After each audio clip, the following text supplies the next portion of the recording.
اس کی منازل سے حضرت انسان کو کچھ سمجھایا جا رہا ہے کہ جب تو پیدا ہوا تھا تو چاند کی طرح سارا زمانہ تیرا منہ دیکھنے آیا تھا. تو بھی اس وقت لوگوں کی توجہ کا مرکز بن گیا تھا اور پھر منازل طے کرتا رہا. اور جوانی کی دہلیز پہ جب تم نے قدم رکھا اور تو بدر تمام ہوا، جب شباب کی بجلیاں تیری آنکھوں سے ٹپکنے لگی، تو پھر تیری نظر کا خمار بھی کئیوں کے دل لوٹتا تھا، کئیوں کی نیندیں اجاٹ کر دیتا تھا. جس طرح چاند جب جوبن پہ ہو تو چکور کا دل لرزتا ہے اور سمندر میں جوار بھاٹا پیدا ہو جاتا ہے، لہریں اٹھتی ہیں، طوفان پیدا ہوتے ہیں، تو جب بندہ بھی جوانی کی دہلیز پہ ہوتا ہے تو وہ بھی طوفان اٹھاتا ہے. دلوں میں جوار بھاٹے پیدا ہوتے ہیں تو وہ لمحے بھی آئے کہ تو نے دلوں کی بستیاں اور دلوں کی دنیا پر ہلچل پیدا کر کے رکھ دی.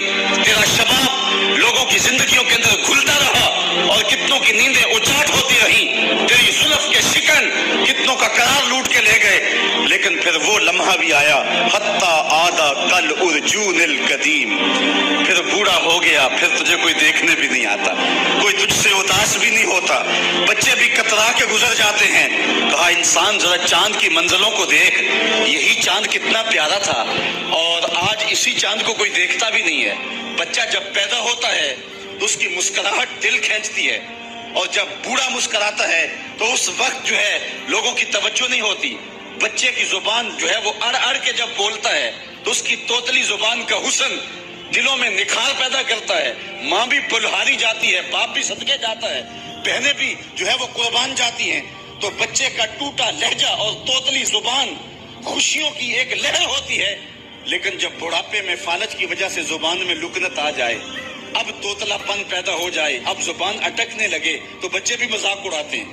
ایک لمحہ وہ تھا کہ زبان توتلی تھی تو حسن تھا، آج لمحہ وہ گیا کہ حتی آدھا کل ارجون القدیم.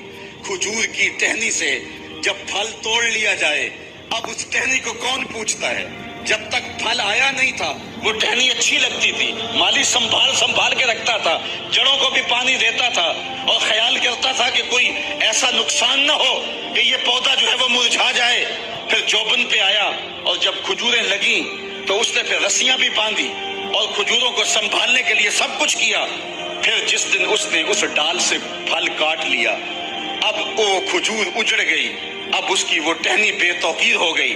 انسان کی زندگی کا جب شباب لٹ جاتا ہے اور بڑھاپے میں جب وہ کسی قابل نہیں رہ جاتا تو پھر اس کی بھی یہ مثال ہے، حتی آدھا کل ارجون القدیم، جیسے کھجور کی پرانی ڈال ہو. اپنی نظر اور شرمگاہ کی حفاظت کریں. اس دور کا سب سے بڑا فتنہ یہ ہے کہ نگاہیں پاک نہیں رہی، نگاہیں غلیظ اور گندی ہو گئی، شرمگاہوں میں وہ تقدس نہیں رہا. حضور علیہ السلام نے ارشاد فرمایا، من زنا زنیا بہی ولو بہی تانے دارے. جس شخص نے زنا کیا یہ عمل اس کے گھر بھی لوٹے اگرچہ اونچی اونچی دیواریں کیوں نہیں کرتے. یہ مکافات عمل ہے. گندم از گندم پروئے جو سے جو از مکافات عمل غافل مشو. گندم بو گے تو گندم کاٹو گے، جو بو گے تو جو کاٹو گے. نظر کو تقدس دو، نظر کو پاکیزگی دو. حضرت لقمان حکیم کہتے ہیں کہ میں کئی نبیوں سے ملا ہوں، کئی نبیوں سے ملاقات کی ہے، اور میں ان سے 2-2 4-4 باتیں جمع کی ہیں، اور ان ساری باتوں کو میں نے جمع کر کے 100 باتیں جمع کی ہیں، اور ان کا پھر میں نے خلاصہ تیار کیا ہے. ان میں 8 باتیں الگ کی ہیں. ان 8 باتوں میں ایک بات یہ ہے، جب کسی کے گھر جاؤ تو نظر کو حفاظت میں رکھو. جس شخص کے مہمان بنو، جس کے گھر جاؤ، تمہاری نظر نہ بھٹکنے پائے. نظر اگر غیر محرم کو شہوت سے دیکھتی ہے، حدیث میں آتا ہے کل قیامت کے دن جہنم کی آگ سے بھرتی جائے گی، وہ سخت رسوا ہوگا. آج میڈیا کی آوارگی اور انٹرنیٹ پہ جو کچھ ہو رہا ہے، ٹیلی ویژن اور سینما جو بدتمیزی پھیلا رہے ہیں، اور موبائل پیکٹ جس طرح بے حیائی کو فروغ ہو رہا ہے، ہم اس کے خلاف پوری قوت کے ساتھ بند باندھیں.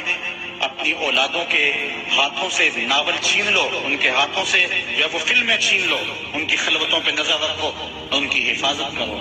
جس شخص کی نظر پاک نہیں ہے اس کے من میں طہارت نہیں آ سکتی ہے. جب دل پاک نہیں ہے اس کو جو ہے وہ باطن کا نور نصیب نہیں ہو سکتا. وائے قوم کشتائے تدبیر غیر، کارے او تخریب خود تعمیر غیر. از حیا پہ گانا پیرانے کہن،